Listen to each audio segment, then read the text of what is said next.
Olá, meus queridos irmãos e amigos. Em nosso encontro de hoje, desejo compartilhar com vocês um importante artigo escrito pelo meu cunhado, pastor João Leão dos Santos Xavier, pastor presidente da Terceira Igreja Batista de Belo Horizonte. Também é autor da nossa muito querida e celebrada revista Passo a Passo em Cristo e publicou também livros através da nossa Lerban, a livraria e editora Batista Nacional. Queridos, diversos autores, escritores evangélicos defendem que o mel que Deus prometeu em abundância a Moisés e seus descendentes era o mel extraído das tamareiras abundantes na região. Inclusive, postei há 2 meses atrás uma mensagem em nosso canal da Igreja Batista Nacional Água Viva de Florianópolis com o tema: quem é o justo comparado com a palmeira e o cedro? Nesta mensagem apresentei apenas a posição de autores de outras denominações, defendendo, portanto, o mel de tâmaras. Então, queridos, depois de ler o artigo do pastor João Leão, desejo já, convencido de que esta explanação sobeja de referências bíblicas e a nossa posição doravante. Então, o tema do artigo dele é: porque acredito que o mel a que a Bíblia se refere quando usa a expressão terra que emana leite e mel é o mel de abelhas. Resolvi considerar este assunto desde que ouvi algumas pessoas afirmando que o mel a que se refere a expressão terra que emana leite e mel é o mel de tâmaras. No meu entender, não é.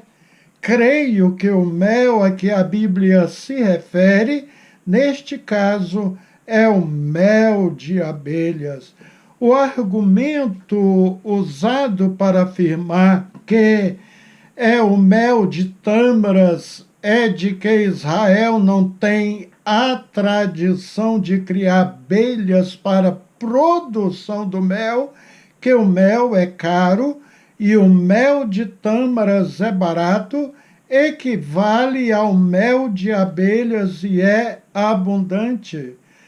Até relativamente pouco tempo, o Estado de Israel não tinha uma grande produção de mel de abelhas, isto considerando-se os últimos séculos, especialmente depois que a terra começou a ser ocupada e que levou à criação do Estado de Israel no ano de 1948. A produção de mel de abelha só foi objeto de interesse dos israelenses no fim do século XIX e se tornou em produção a nível industrial quando, na época da Segunda Guerra Mundial, foram importadas abelhas da Itália. E ele cita Almir Suster em Conexão de Israel, a terra do leite e do mel. O mel é citado pela primeira vez na Bíblia no livro de Gênesis, no capítulo 23, versículo 11.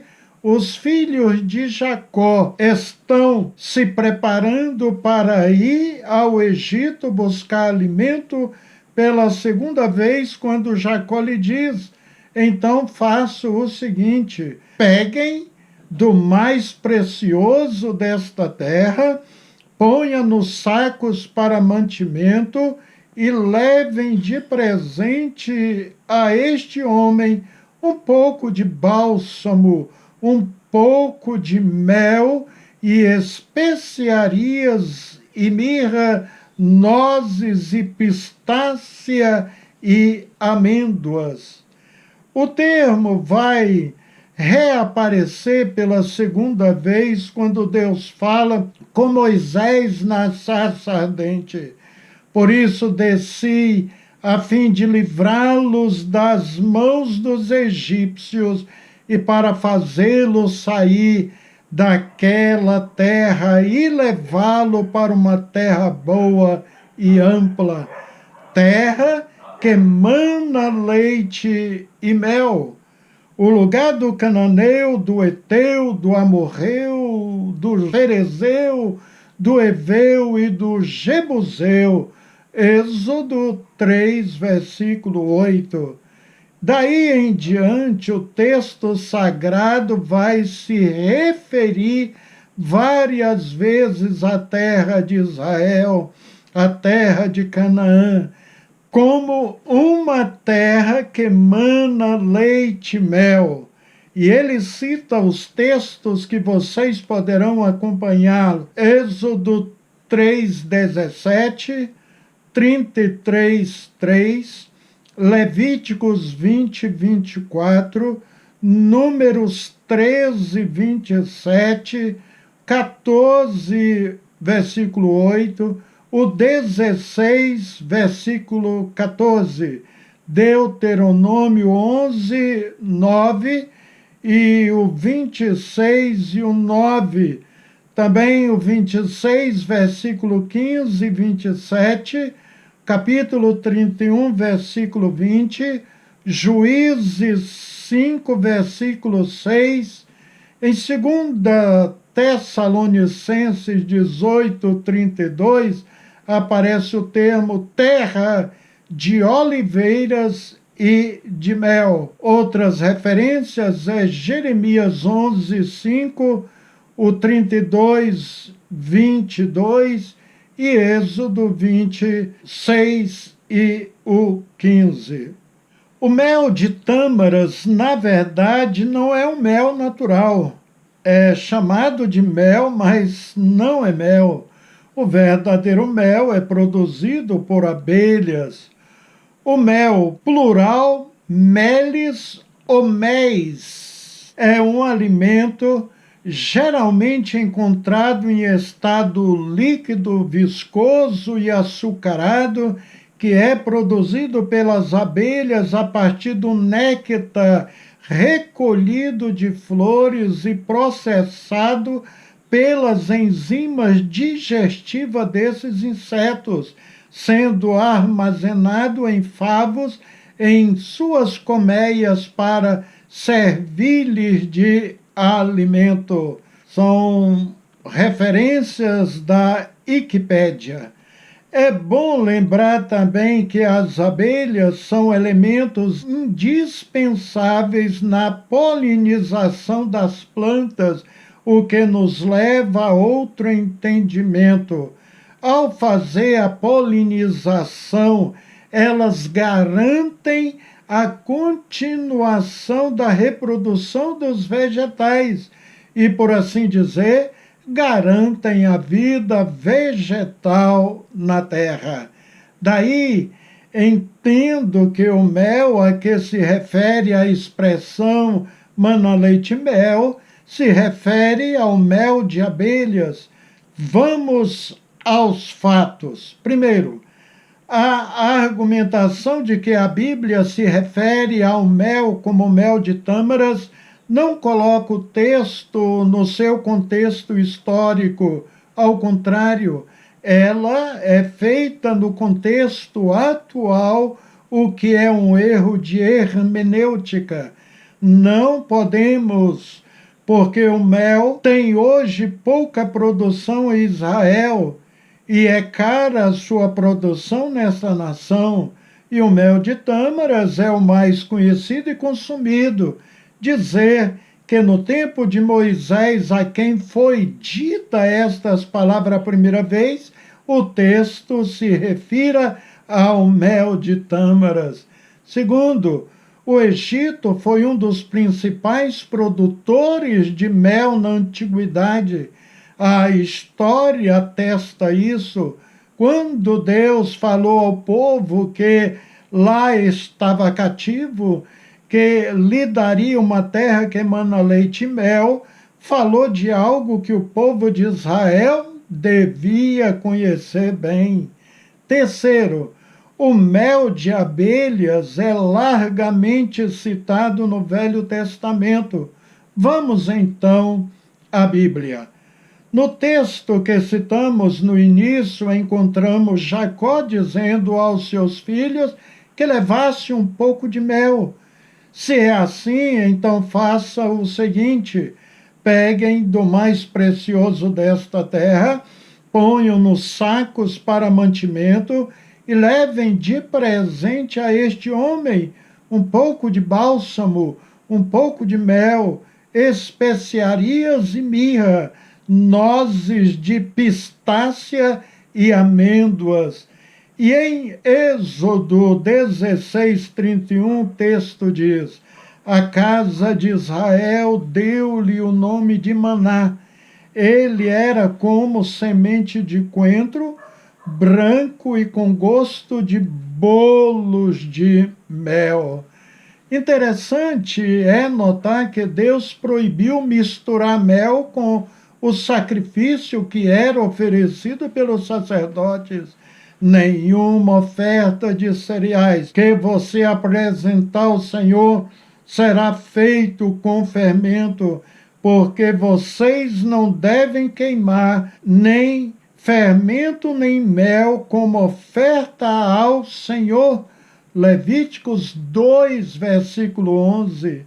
E no verso seguinte, Deus diz que os israelitas podiam levar mel como oferta das primícias, da mesma maneira que eram oferecidas as primícias das colheitas de cereais.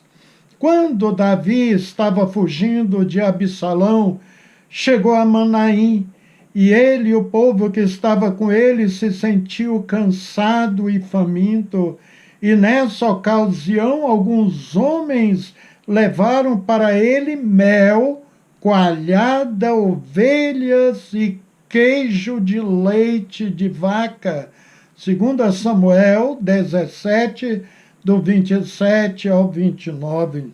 Quando o filho de Jeroboão, segundo rei de Israel, ficou doente, este mandou que sua esposa fosse consultar o profeta Aías, o mesmo que havia profetizado que ele seria rei de Israel, e disse para ela levar 10 pães, alguns bolos e um pote de mel. 1 Reis 14:3, e perguntasse sobre se seu filho seria curado ou não. O Salmo 119, 103 declara que quão doces são as tuas palavras ao meu paladar, mais doces do que o mel à minha boca. Alguém pode argumentar que esses textos não se referem ao mel de abelha, mas veja o que diz o versículo a seguir. Ele o fez cavalgar sobre os altos da terra, comer o produto do campo, chupar mel da rocha e azeite da pederneira. Deuteronômio 32:13. Pode-se dizer que é um texto com sentido figurado, porque como se fala de mel da rocha, também menciona azeite da pederneira, e o azeite não é produzido em pedras, mas de azeitonas que são produzidas em oliveiras. Lembremos que o azeite era produzido com pedras que amassavam as olivas para transformá-las em azeite. Além do mais, quando a Bíblia fala da terra de Israel como uma terra que emana leite e mel, o termo mana, verbo manar, tem o sentido de escorrer, destilar. Veja 1 Samuel 14, do 25 ao 27. O texto a seguir é mais claro ainda. Lembra-se de que Sansão, quando estava indo a Tima para se casar, na primeira vez ele havia encontrado e matado um leão. Era a segunda vez que ele passava pelo mesmo lugar. Lembrou-se que ali havia aquela proeza. Depois de alguns dias, voltou para se casar com ela e, afastando-se do caminho para ver o corpo do leão morto, eis que havia nele um enxame de abelhas com mel. Pegou o favo nas mãos e se foi andando e comendo dele. Quando chegou onde estava seu pai e sua mãe, deu-lhes um pouco de mel e eles comeram. Mas Sansão não lhes contou que havia tirado o mel do corpo do leão. Juízes 14, 8, 9. Baseado neste fato, ele formulou o enigma para os filisteus no seu casamento. Em 1 Samuel 14 é narrada a história de uma batalha de Israel contra os filisteus. O rei era Saul, que deu ordem para que o povo jejuasse mesmo estando numa batalha. Mas Jonatas, seu filho, não sabia da ordem do pai e comeu mel. Todo o povo chegou a um bosque onde havia mel no chão. Quando o povo entrou no bosque, eis que o mel estava escorrendo. Jonatas estendeu a ponta da vara que tinha na mão e a molhou no favo do mel. Quando comeu, seus olhos voltaram a brilhar. 1 Samuel 14, 25, 27. Veja, no mesmo contexto, 1 Samuel 14, 29 e 43. O Salmo 19 é muito explícito, descrevendo a palavra de Deus como algo doce. O salmista declara: são mais desejáveis do que o ouro, mais do que muito ouro depurado, são mais doces do que o mel e o destilar dos favos. Versículo 10. O livro de Provérbios também fala de mel. No capítulo 16, do verso 24, o sábio declara que palavras agradáveis são como favo de mel, doces para a alma e medicina para o corpo. Em Provérbios 5:3 está escrito: os lábios da mulher adúltera destilam favos de mel. Provérbios 24:13. Meu filho, coma mel, porque é saudável, e o favo, porque é doce no seu paladar. Provérbios 27:7. Quem está farto pisa o favo de mel, mas o faminto até o amargo é doce. E o livro de Cantares também fala em favo de mel. Comi o meu favo com mel, Cantares 5, versículo 1. Observe que alguns dos textos citados, inclusive o último, relacionam o favo com mel.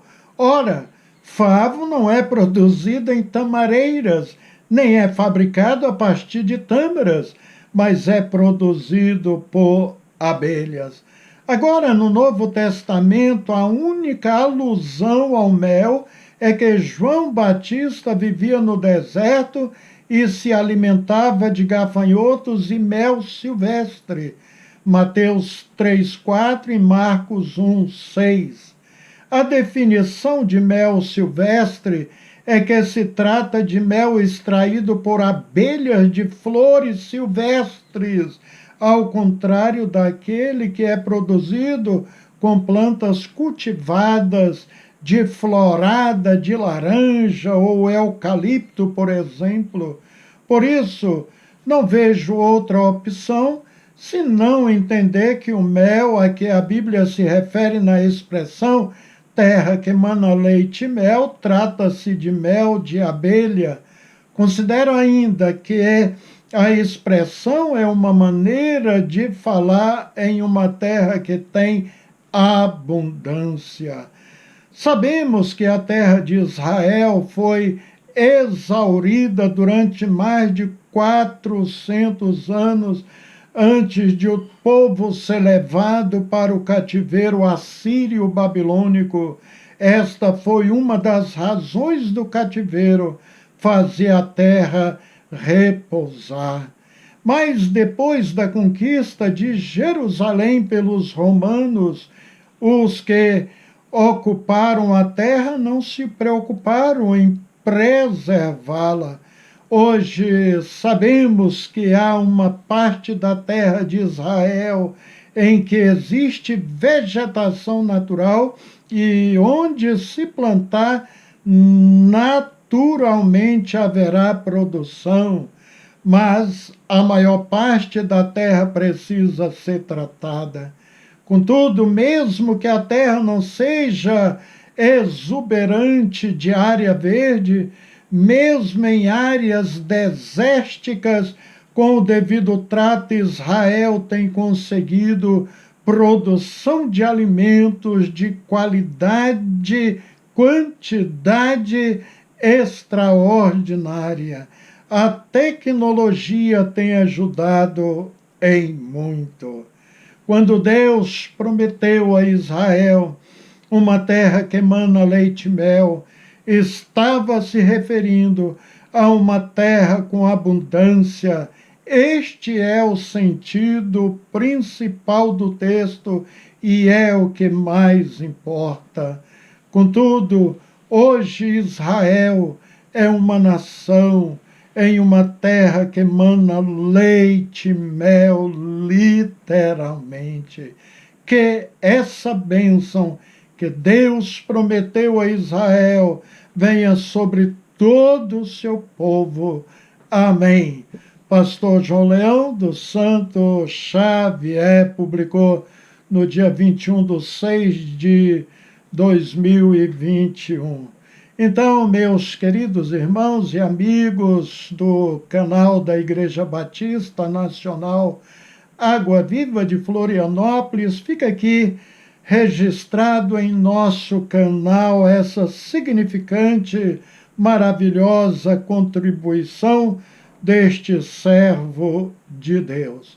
Oremos ao Senhor. Pai querido, tua palavra é a toda prova, como disse o salmista. Obrigado pelos ensinos que fortalecem a nossa fé, nos elevam à presença gloriosa do Senhor, pois a tua palavra é vida, é luz para os nossos caminhos. Te louvamos pela vida do teu servo, pastor João Leão, que nos ajudou aqui em nosso canal, que ministrou a tua imutável e gloriosa palavra aos nossos corações.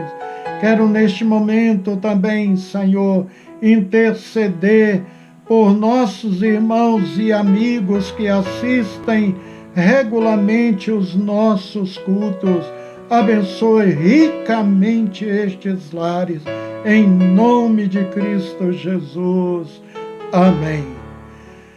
Queridos, um abraço, Deus os abençoe ricamente. Até o nosso próximo encontro, com a bendita graça de Deus.